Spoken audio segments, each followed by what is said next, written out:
ધર્મનું પાલન તો કરવું, પણ એમાં કપટ ન રાખવું. કપટ વાળો ધર્મ હોય તો કે હા, કપટ વાળો ધર્મ હોય. કઈ રીતે? તો કે આપણે ભગવાનની પાસે જઈએ, પગે લાગીને, હે ભગવાન, હવે એક જ ઈચ્છા છે, હું તો કે મારા દીકરાને લગ્ન નથી થતા તે કરી દેજો, એટલા માટે તું એ પગે લાગવા આવ્યો છે. આનું નામ કપટ. હે ભગવાન, તમારા નામની હું 10 માળા કરી નાખી, હવે કંઈક મારું કલ્યાણ કરજો, વાંથી રૂપિયા નથી આવ્યા તે જરાક આવી જાય હું કરજો. લે, આ કપટ. ભગવાનની પાસે કઈ માગોમાં, ભગવાનને ખબર છે કે તારે હું જોઈએ, બધી ખબર છે, તારા કરતા વધારે જાણે છે કે તારે હું વસ્તુની ઈચ્છા છે. હંમેશા ધર્મની અંદર બતાવ્યું છે કે કપટ વગરનો ધર્મ ભગવાનને બહુ પ્રિય છે. નરસિંહ મહેતાનું તમે સાંભળો તો નરસિંહ મહેતાનો પોતાનો હગો દીકરો ગુજરી ગયો, છતાંય શું કહે છે? જેવી ભગવાનની ઈચ્છા. પોતાની પત્ની ગુજરી ગયા તો કહ્યું કે ભલું થયું ભાંગી જંજાળ, સુખેથી ભજશું શ્રી ગોપાલ.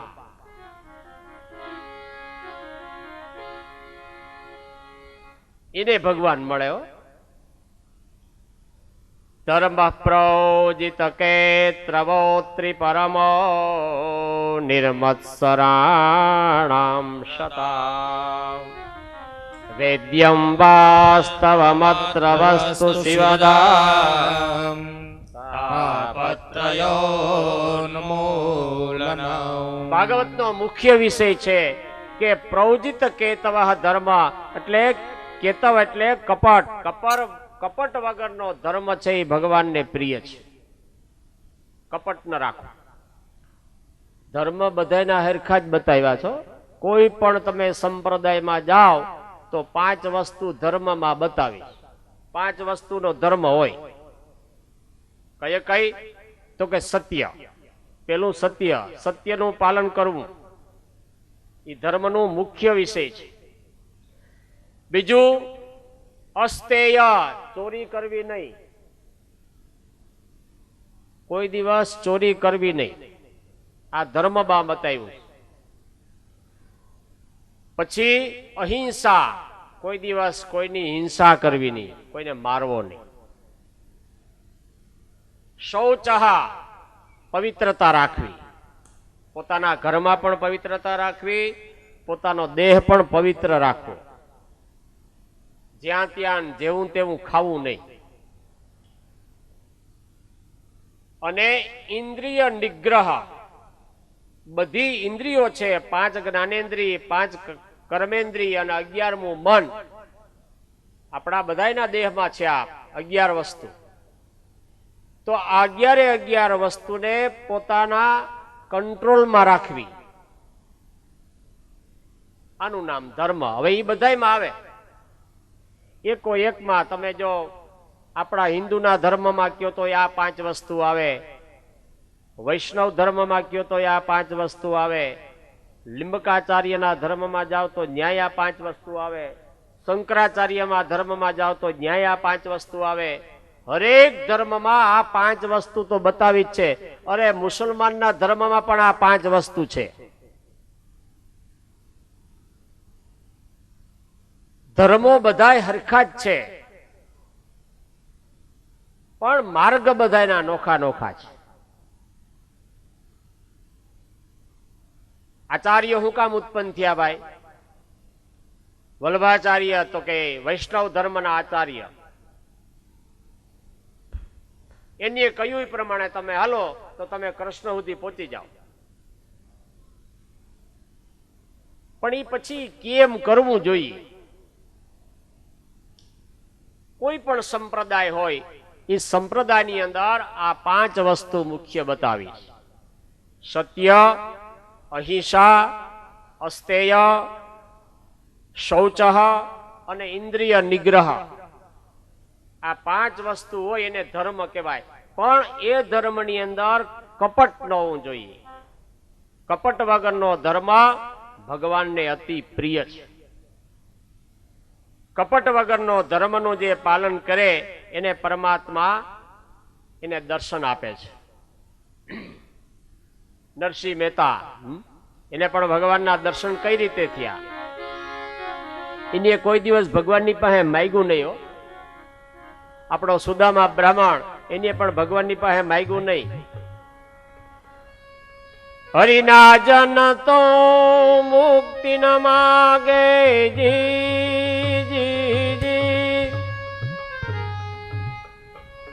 માગે જન્મો જન્મ અવતાર રે. હરિના જન તો મુક્તિ ન માગે માગે જન્મો જન્મ અવતાર રે.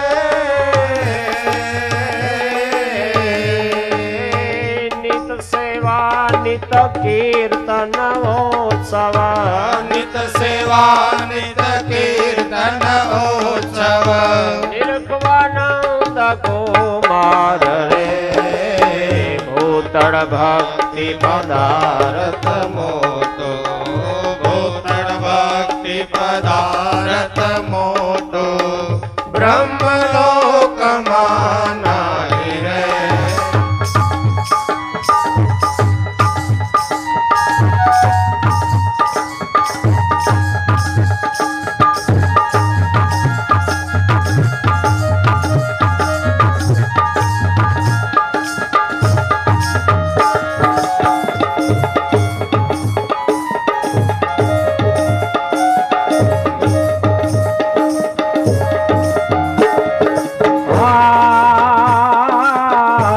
વૃંદાવન ધનયની લીલાદી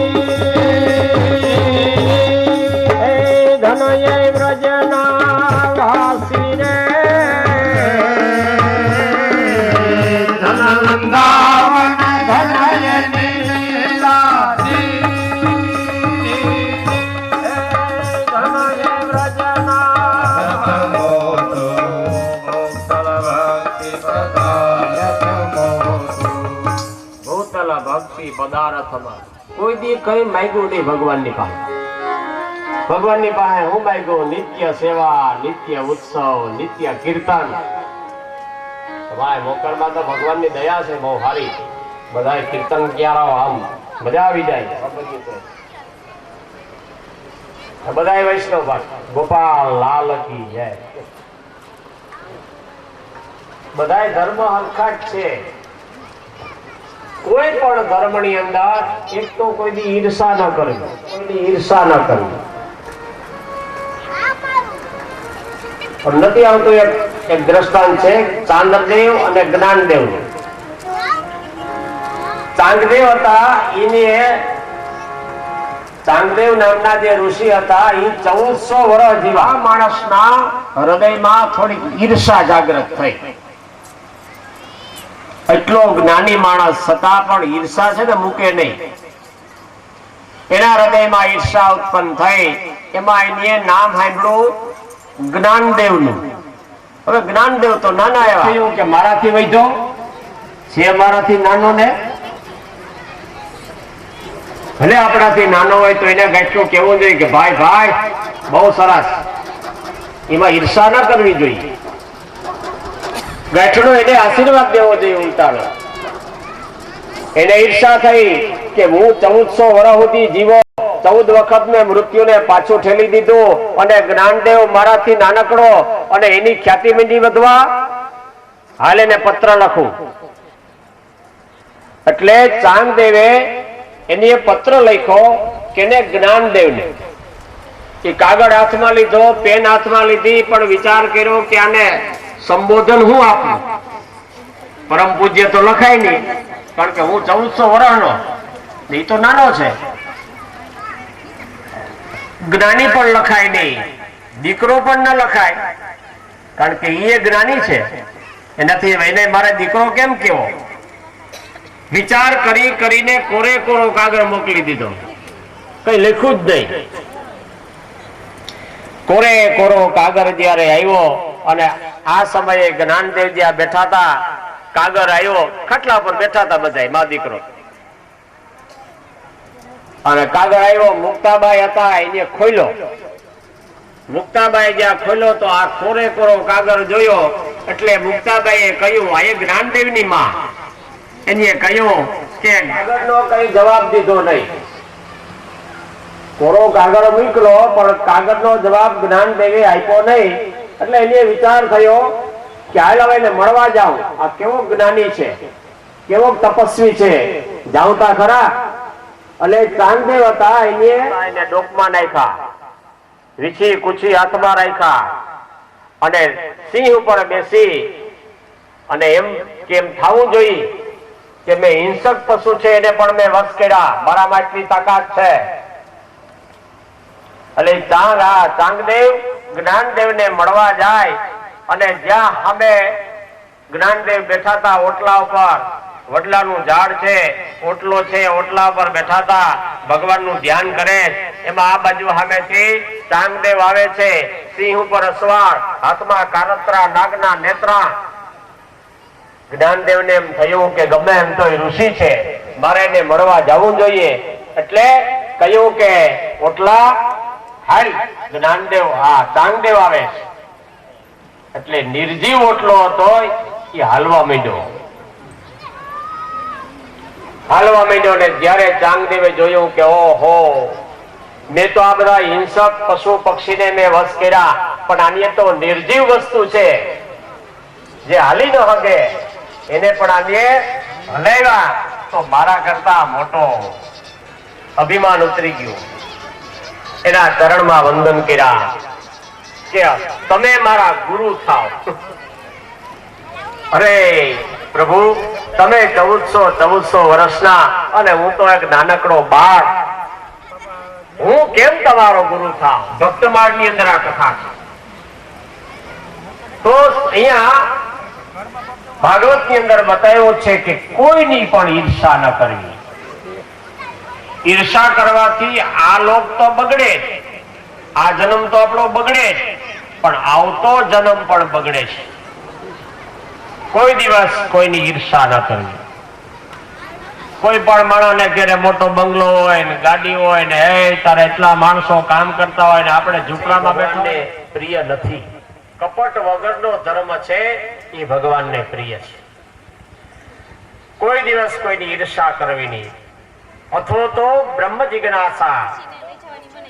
સુખદેવજી, આ સુખજી મહારાજ કહે છે કે હે ઋષિઓ, આવો કપટ વગરનો ધર્મ સમજાવી ત્યાર પછી ત્રીજા શ્લોકની અંદર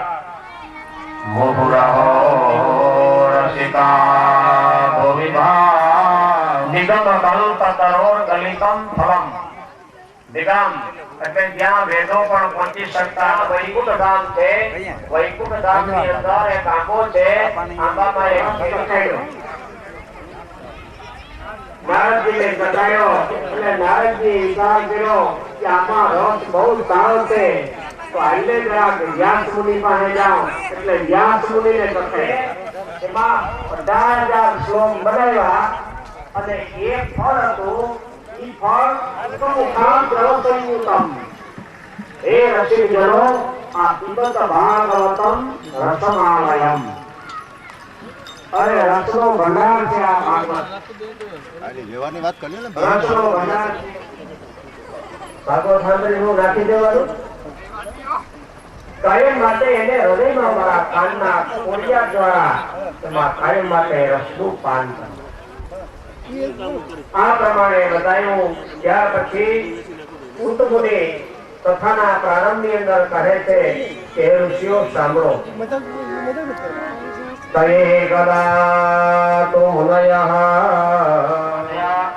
સૂત મુનિ ત્યાં બધાયા, અને સૂત મુનિએ આ શૌનકાદિક ઋષિઓને કહ્યું કે તમારે ભાગવતની કથા સાંભળવી છે. હું તમને ભાગવત કથા સાંભળું છું. પેલા તમે પ્રશ્ન કરો, તમારા મનમાં શું પ્રશ્ન છે? આ પેલો અધ્યાય છે એ પ્રશ્નનો છે.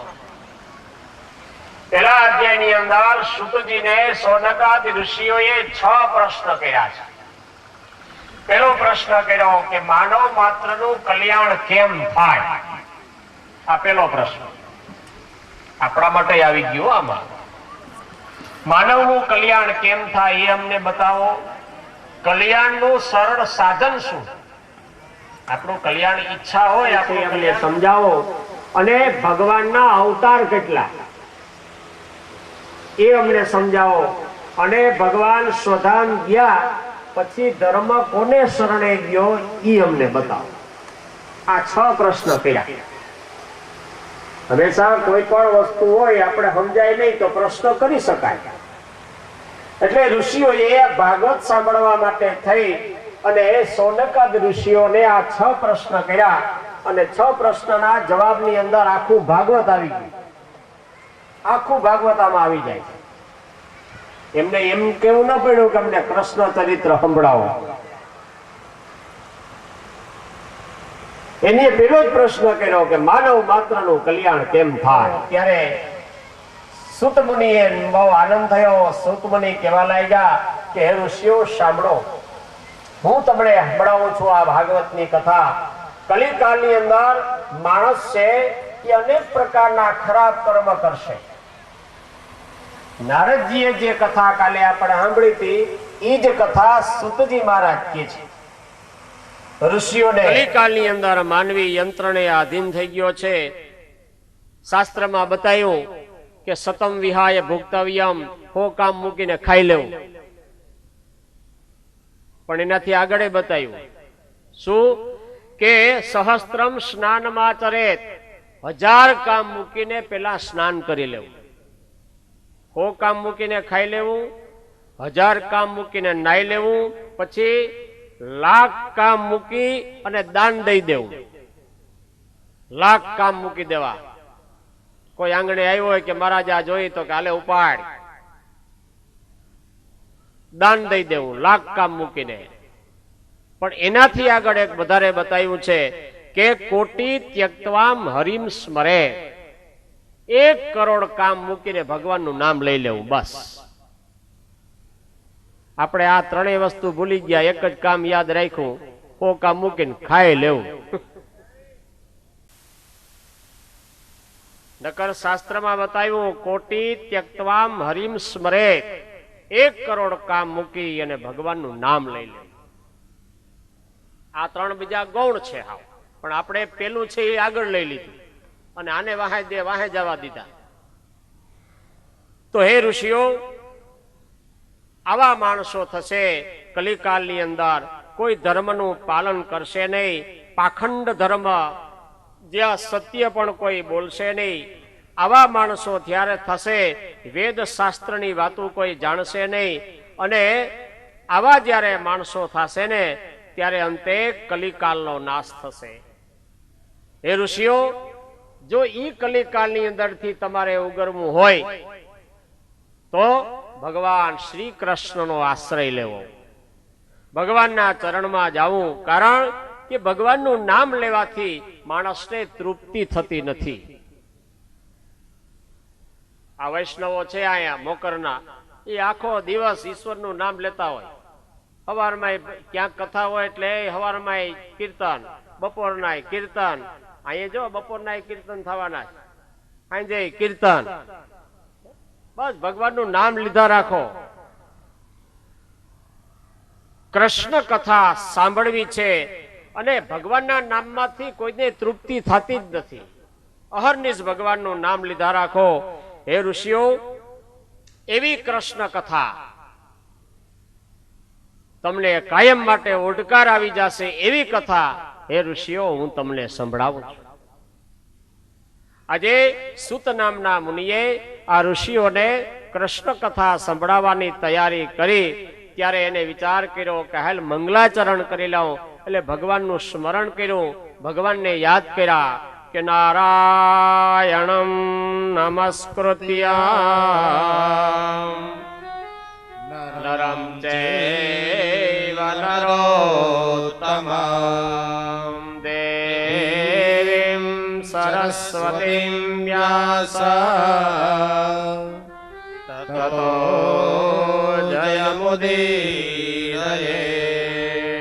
નારાયણં નમસ્કૃત્ય નમસ્કૃત્ય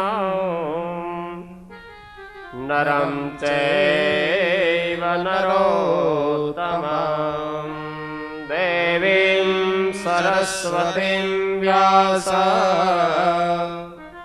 તતો જયમુદીરયે. આજે સુતજીએ મંગલાચરણ કર્યા. મંગલાચરણ ની અંદર ભગવાનને વંદન કર્યા. કયા ભગવાન?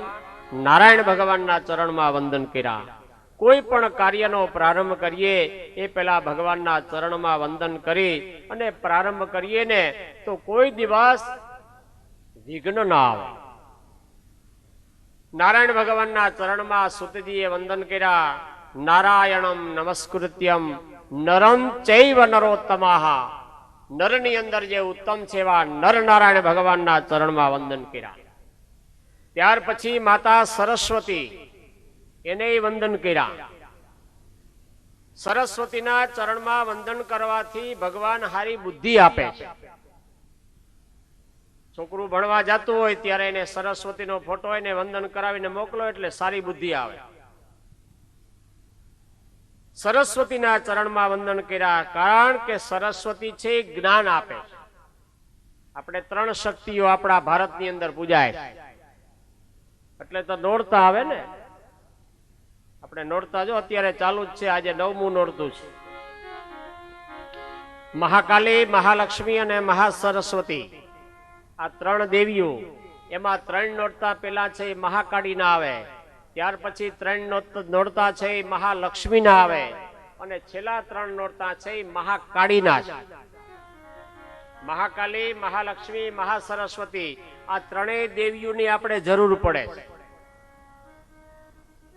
એટલે તો આપણે માતાજીની ઉપાસના ઘણાય કરે છે. માતાજીની ઉપાસના બતાવી. કારણ ક્રિયા શક્તિ કાલી એ ક્રિયા શક્તિ છે. લક્ષ્મીજી છે એ દ્રવ્ય શક્તિ છે. એની એ જરૂર પડે. આના વગર કઈ ન થાય. ઠનઠનિયા હોય તો કઈક થાય. અને માં સરસ્વતીની પણ આપણે જરૂર પડે. કારણ સરસ્વતી છે એ જ્ઞાન આપે. એટલે પછી નાની નાની કુમારી આસો મહિનો આવે. આપણે આસો મહિનાના નોરતા વધારે માણસો રીએ છે. કોઈ અખંડ દીવા બારે, કોઈ માતાજીના હોમ હવન યજ્ઞ કરે, કોઈ ઉપાસના કરે. ઘણા નોરતા રહેતા હોય. ચૈત્ર મહિનાના નોરતા બહુ સારા. આ સતયુગના નોરતા છે. ચૈત્ર મહિનો સતયુગનો પ્રારંભ હતો. આ જયારે સૃષ્ટિનું સર્જન થયું ને ત્યારે બ્રહ્માજીએ આ સૃષ્ટિનું સર્જન આ ચૈત્ર સુદ એકમ થી શરૂ કર્યું. એ નર નારાયણ હજી પણ તપ કરે. કેના માટે? કે ભારતના લોકો સુખી થાય એટલા માટે તપસ્યા કરે. એ નર નારાયણનો 4થો અવતાર થયો. ત્યાર પછી 5મો અવતાર કપિલ નારાયણ ભગવાનનો થયો. માતા દેવહૂતિને ત્યાં ભગવાન કપિલ નારાયણનું પ્રાગટ્ય થયું અને માને ઉપદેશ આપ્યો. સાંખ્ય શાસ્ત્રનું જ્ઞાન આપ્યું. ત્યાર પછી 6થો અવતાર થયો દત્તાત્રેય ભગવાન. અત્રિ અને અનસુયાને ત્યાં ભગવાન દત્તાત્રેય પ્રગટ થયા અને રાજા અલર્ક અને પ્રહલાદને અનેક પ્રકારનું જ્ઞાન આપ્યું. ત્યાર પછી 7મો અવતાર યજ્ઞ નારાયણ ભગવાનનો થયો. નાભી અને મેરુદેવીથી 8મો અવતાર વૃષભદેવજીનો થયો, જેની અનેક પ્રકારના જ્ઞાન હજારો ઋષિઓને આપ્યા. ત્યાર પછી 9મો અવતાર પૃથુ મહારાજનો થયો. આ પૃથ્વીને જેને દોહન કર્યું હતું એ થયા. ત્યાર પછી 12મો અવતાર ધન્વંતરી ભગવાનનો થયો અને 13મો અવતાર મોહિની નારાયણ ભગવાનનો થયો અને 14મો અવતાર નરસિંહ ભગવાનનું પ્રાગટ્ય થયું અને ત્યાર પછી 15મો અવતાર ભગવાન વામનજીનો થયો. 16મો અવતાર આવેશ અવતાર પરશુરામ ભગવાનનો થયો અને ત્યાર પછી 17મો અવતાર ભગવાન વ્યાસ નારાયણનો થયો, વ્યાસ મુનિનો થયો. પરાશર અને મત્સ્યગંધા એટલે સત્યવતી થી આ પરાશર થી વ્યાસ મુનિનો જન્મ થયો. અનેક પ્રકારના વેદોનું એને જ્ઞાન હતું. વેદો બનાવ્યા, ઉપનિષદ બનાવ્યા, પુરાણો બનાવ્યા. આ વ્યાસજી પણ ભગવાન નારાયણનો અવતાર છે. ત્યાર પછી 18મો અવતાર ભગવાન મર્યાદા પુરુષોત્તમનો થયો. કે રાજા દશરથ એને ત્યાં કૌશલ્યા રાણી અને એને ત્યાં યા જન્મના શત્રુપા અને મનુ મહારાજ અનેક પ્રકારની તપસ્યા જ્યારે કરી ત્યારે ભગવાન પ્રસન્ન થયા. પ્રસન્ન થઈને કહ્યું કે હે શત્રુપા, હે મનુ મહારાજ, માગો તમારે શું જોઈએ? ત્યારે કહ્યું કે તમારા જેવો દીકરો જોઈએ. અને ત્યારે બીજા જન્મની અંદર અયોધ્યાનો રાજા દશરથ થયા મનુ મહારાજ, અને શત્રુપા રાણી હતા ઈ કૌશલ્યા થયા. વર્ષો વયા ગયા છતાં સંતાન નથી, અને અંતે શૃંગી ઋષિને બોલાવ્યા અને પુત્ર કામેષ્ઠી યજ્ઞ કર્યો, અને યજ્ઞની અંદર યજ્ઞ નારાયણ ભગવાન પ્રગટ થયા. ચરુ આપ્યો, ત્રણેયનું વિભાજન કર્યું. એમાં ત્રણેય રાણીઓ જ્યારે આ ચરુની પ્રસાદી લીધી તો કૌશલ્યાની આ પેટની અંદર સાક્ષાત પૂર્ણ પુરુષોત્તમ ભગવાન પધાર્યા છે. બરોબર ચૈત્ર મહિનો અને નોમની તિથિ, અને બરોબર બપોરના 12 વાગે બોલો શ્રી રામચંદ્ર ભગવાન કી જય. ભગવાન રામચંદ્રજીનું પ્રાગટ્ય થયું. ભગવાનનો કેટલામો અવતાર? 16મો અવતાર. આ 18મો અવતાર ભગવાન રામચંદ્રજી પૂર્ણ પુરુષોત્તમનો અવતાર થયા, અને પોતાના પિતાનું આજ્ઞાનું પાલન કર્યું. 14 વર્ષ સુધી વનવાસ પધાર્યા. પોતાના ભાઈઓ માટે કર્યું છે કે જો મારો ભરત રાજા થાય ને તો હું કાયમ માટે વનમાં રહીશ. આ ભાતૃ પ્રેમ, પિતૃ પ્રેમ, ગુરુ પ્રેમ, માતાનો પ્રેમ અને મિત્ર પ્રેમ, આ બધુંય આપણે એમાંથી શીખવા જેવું છે. ભગવાન પૂર્ણ પુરુષોત્તમ મર્યાદા પુરુષોત્તમ રામજીનો અવતાર થયો. ત્યાર પછી 19 અને 20મો અવતાર ભગવાન બલરામ અને શ્રી કૃષ્ણ કેને ત્યાં પ્રગટ થયા? વસુદેવ અને દેવકીને ત્યાં પ્રાગટ્ય થયું. અને ત્યાર પછી બુદ્ધ અવતાર થયા. અને બુદ્ધ કયા થયા? મગધ દેશની અંદર, બિહારની અંદર બુદ્ધનો જન્મ થયો. બિહારની અંદર હજી પણ અહીંયા ગયાજી છે, એને આપણે કહીએ પિતૃ ગયા, અને ત્યાં પિતાનું શ્રાદ્ધ કરવા માટે દીકરાઓ જાય છે. તો અહીંયા બુદ્ધ અવતાર થયો. અને ત્યાર પછી હંસા અવતાર થયો. હંસ નારાયણ ભગવાનનું પ્રાગટ્ય થયું. હંસ નારાયણ જ્યારે નારદજી જ્ઞાનનો ઉપદેશ આપતા હતા ત્યારે ભગવાન સાક્ષાત નારાયણ હંસનો અવતાર કરી, અવતાર લઈ અને ઈ જ્ઞાન નારદજી પાસેથી પોતે પ્રાપ્ત કર્યું. એ હંસા અવતાર થયા. અને ત્યાર પછી હયગ્રીવ અવતાર થયો. હયગ્રીવ એટલે ઘોડાનો અવતાર ભગવાને લીધો. શું કામ લીધો? તો કે બ્રહ્માજીએ જે 4 વેદ બનાવ્યા હતા, ઈ વેદ હતા, ઈ હયગ્રીવ નામનો રાક્ષસ ઘોડાનું રૂપ આવીને લઈ ગયો. પાતાળમાં હંતાડી દીધા 4 વેદોને. વેદ વગર કઈ થાય નહીં. વેદ વગર સૃષ્ટિનું સર્જન ન થાય. એટલે ભગવાનને પ્રાર્થના કરી અને ભગવાન નારાયણ પૂર્ણ પુરુષોત્તમ પરમાત્મા ત્યાં વધાર્યા. ઘોડાનું રૂપ ધારણ કરી હયગ્રીવનો અવતાર ધારણ કરી ભગવાન 4 વેદો એના પાસેથી લઈ આવ્યા, બ્રહ્માજીને આપી દીધા, અને હયગ્રીવ નામનો રાક્ષસનો વધ કર્યો. વેદોને ઉગાર્યા. અને ત્યાર પછી ભગવાનનો કલ્કી અવતાર થશે. કારણ કે આ તો બહુ હજારો વર્ષો પહેલાની લખાણી છે. વ્યાસજીએ કહ્યું કે હવે કલિકાલ થશે. કલિકાલના કેટલા વર્ષ છે? શાસ્ત્રમાં બતાવ્યા. કલિકાલની ઉંમર કેવડી? તો કે 4,32,000 વર્ષનો છે. 4,32,000 વર્ષનો. એમાંથી હજી કેટલા ગયા? તો કે 5,600 વર્ષ ગયા. હજી એટલા બાકી છે. 4,32,000 માઇનસ 5,600 વર્ષ. વાહે કેટલા વધે? કરો હિસાબ. ઘણા એમ કે કલિકાલ આવ્યો, એ હવે તો શું થાય, હવે તો આ પૃથ્વી જલ્દી જલ્દી ભગવાન પૂરું કરી નાખે તો સારું, હવે તો કાઈ ગયા, અરે હજી તો ઘણું બાકી છે, હજી તો ઘણું બાકી છે ને હજી આપણા કેટલા અવતાર થાય કેને ખબર છે. આપણા સારા કામ કર્યું તો એ ભગવાનના ધામમાં જાઉં, નકર વળી પાછા 84 લાખમાં આવી જાઉં. તો ભગવાનનો કલ્કી અવતાર થશે અને કલિકાલની અંદર જ્યારે 4,32,000 વર્ષ પૂરા થશે અને ત્યારે ભગવાન સતયુગનો પ્રારંભ કરવા માટે થઈ કલ્કી અવતાર ધારણ કરશે. કેને ન્યા? બ્રાહ્મણને ઘેરે અવતાર ધારણ કરશે. કારણ કે કલ્કી અવતાર આવે બ્રાહ્મણ પાસેથી જ શરૂ થાય અને પાછો ન્યા જ પૂરો કરીએ ભગવાન. શાસ્ત્રમાં બતાવ્યું છે બ્રાહ્મણને તો પોતાનો ધર્મ મૂકવો જ ન જોઈએ. માર્કંડેય ઋષિ હતા ને, માર્કંડેય ઋષિ, એ માર્કંડેય ઋષિએ જ્યારે પ્રલય થઈ ગયો, આખા જગતને પાણીએ જ્યારે બોરી દીધું અને ત્યારે માર્કંડેય ઋષિઓનું તો બહુ મોટું આયુષ્ય હતું, 1 કલ્પ સુધી આયુષ્ય હતું. શિવજીએ આપ્યું હતું, શંકર ભગવાને આપ્યું હતું. એટલે પોતે પાણીમાં તણાતા તણાતા તણાતા જાય, કારણ કે એનું મૃત્યુ છે જ નહીં. માર્કંડેય ઋષિઓ મૃત્યુ ન પામે પણ પાણીમાં તણાવા લાગ્યા.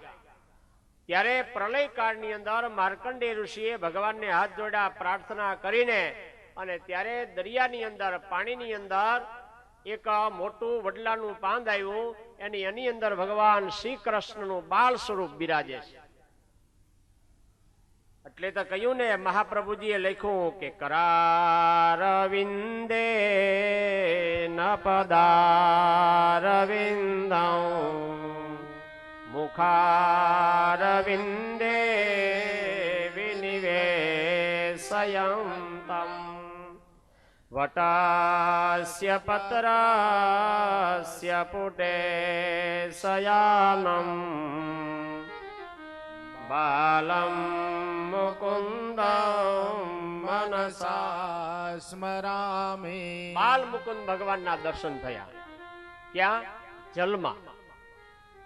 એ વડલાના પાનની અંદર વટસ્ય પત્રસ્ય પુટે શયાનમ. ભગવાન વડલાના પાનની અંદર હુતા છે એવા દર્શન માર્કંડેય ઋષિને જ્યારે થયા, આંખ ઉગાડી, ચારે બાજુ પાણી દેખાય, એમાં એ વડલાનું પાન તણાતું તણાતું એની પાસે આવ્યું, તો એમાં બાલ મુકુંદ ભગવાનના દર્શન થયા. અને ભગવાને અંગોઠો તો એ મોઢામાં ધારણ કર્યો હતો. પોતાના જમણા પગનો અંગોઠો ભગવાને મોઢામાં લીધો છે. એવા બાલ મુકુંદના દર્શન થયા. ત્યારે ભગવાનની પ્રાર્થના કરી, ત્યારે ભગવાનને કહ્યું કે પ્રભુ, આ તમારો અંગોઠો મોઢામાં હું કામ લીધો છે? ત્યારે ભગવાન કહે છે કે હે માર્કંડેય ઋષિ, કલિકાલની અંદર જે શુદ્ર લોકો છે એ બ્રાહ્મણના મુખમાં વયા જાય, અને ઈ જ્યારે ભેગા ભળી જાય ત્યારે એના જેવું આચરણ બ્રાહ્મણ પણ મંડીએ કરવા, અને અંતે એ જ બ્રાહ્મણનો વિનાશ થશે.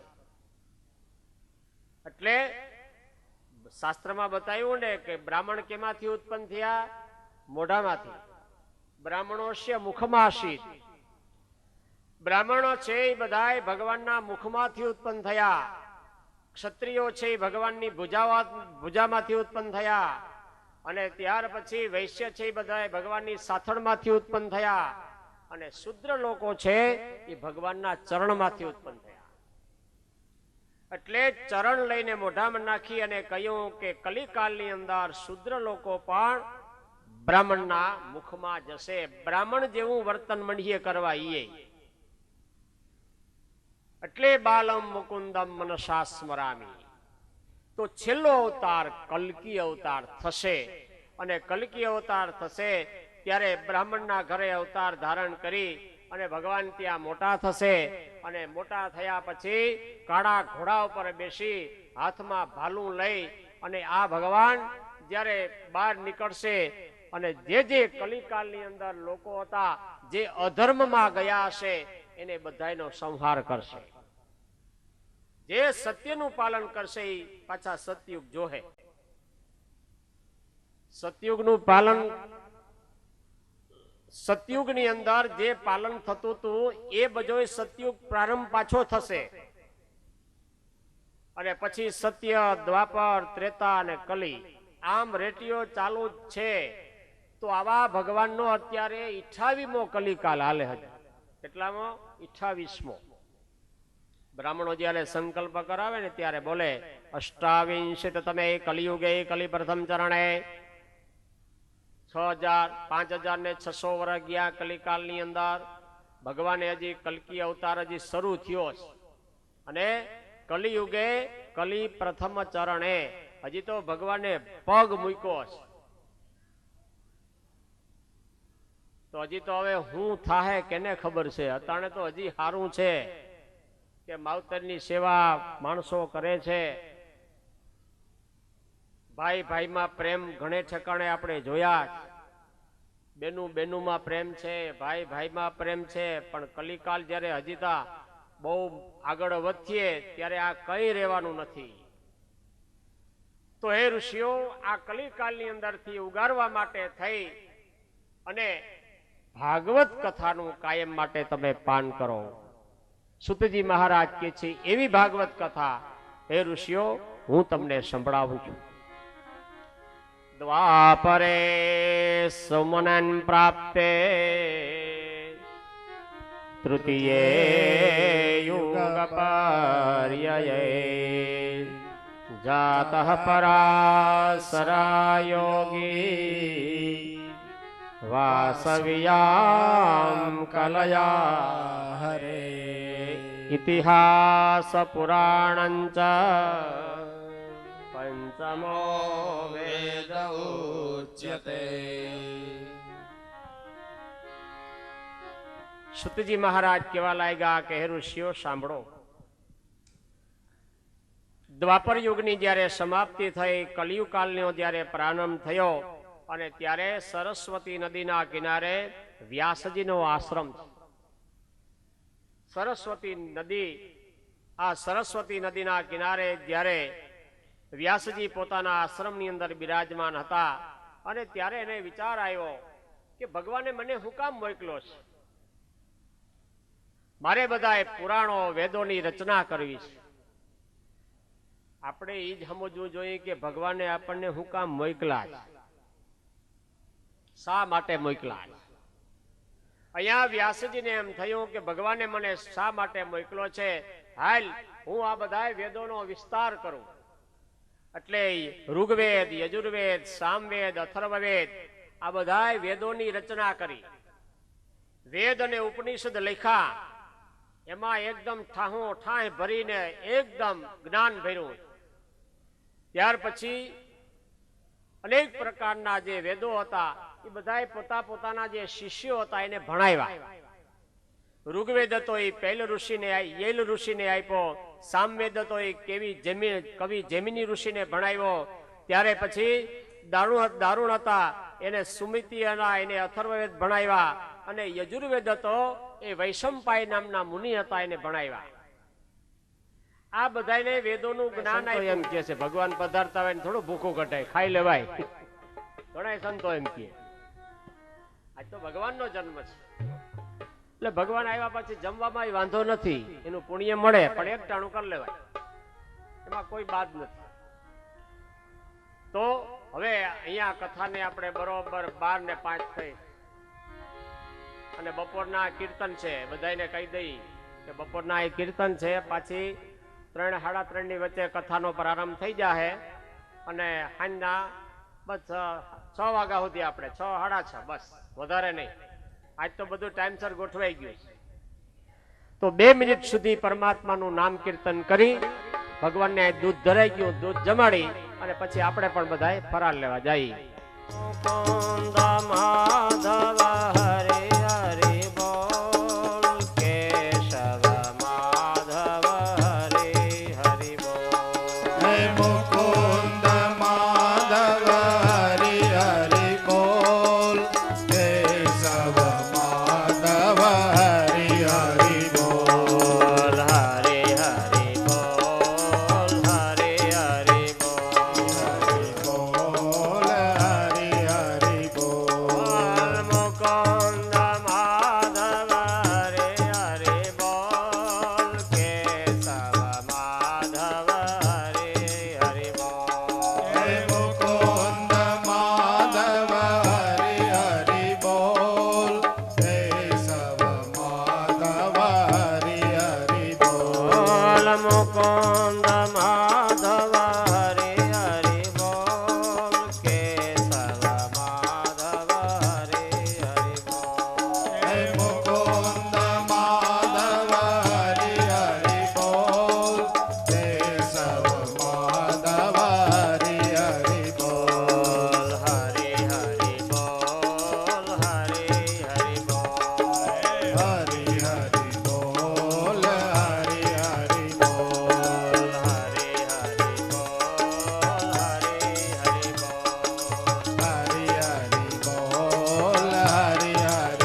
પીવે નંદલાલ દૂધ પીવે નંદલાલ दूध पीवे नंदलाल दूध पीवे नंदलाल દૂધ પીવે નંદલાલ દૂધ પીવે નંદલાલ दूध पीवे नंदलाल दूध पीवे नंदलाल લાલ એના વાકડિયા છે વાડ દૂધ પીવે નંદલાલ એના વાકડિયા છે વાડ दूध पीवे नंदलाल એના વાકડિયા છે વાડ દૂધ પીવે નંદલાલ એના વાકડિયા છે વાડ दूध पीवे नंदलाल લાલ એ તો ચાલે લટકતી ચાલ દૂધ પીવે નંદલાલ એ તો ચાલે લટકતી ચાલ दूध पीवे नंदलाल એ તો ચાલે લટકતી ચાલ દૂધ પીવે નંદલાલ એ તો ચાલે લટકતી ચાલ दूध पीवे नंदलाल લાલ એ તો ગાયો નો ગોવાળ દૂધ પીવે નંદલાલ એ તો ગાયો નો ગોવાળ दूध पीवे नंदलाल એ તો ગાયો નો ગોવાળ દૂધ પીવે નંદલાલ એ તો ગાયો નો ગોવાળ दूध पीवे नंदलाल લાલ એ તો રાધાજી નો શ્યામ દૂધ પીવે નંદલાલ એ તો રાધાજી નો શ્યામ दूध पीवे नंदलाલ લાલ એ તો યશોદા નો લાલ દૂધ પીવે નંદલાલ એ તો યશોદા નો લાલ दूध पीवे नंदलाल લાલ એ તો ગોપીઓ નો શ્યામ દૂધ પીવે નંદલાલ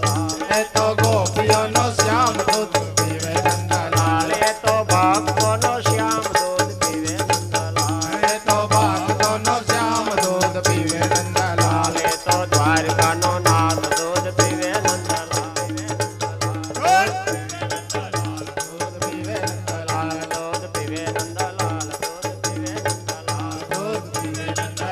दूध पीवे नंदलाल દૂધ પીવે નંદલાલ દૂધ પીવે નંદલાલ दूध पीवे नंदलाल दूध पीवे नंदलाल બોલો શ્રી દ્વાવ देव की जय શ્યામ સુંદર શ્રી યમને महारानी મહારાણી की શ્રી जय વલ્લભાધીશ ईश्वर की जय શ્રી કુલદેવી मात की जय શ્રી ત્રિકમાચાર્ય महाराज મહારાજ की जय ઓમ નમઃ પાર્વતી પદયે हर हर महादेव हर જય જય શ્રી રાધે जय जय श्री राधे જય જય શ્રી રાધે जय जय श्री राधे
વિમાના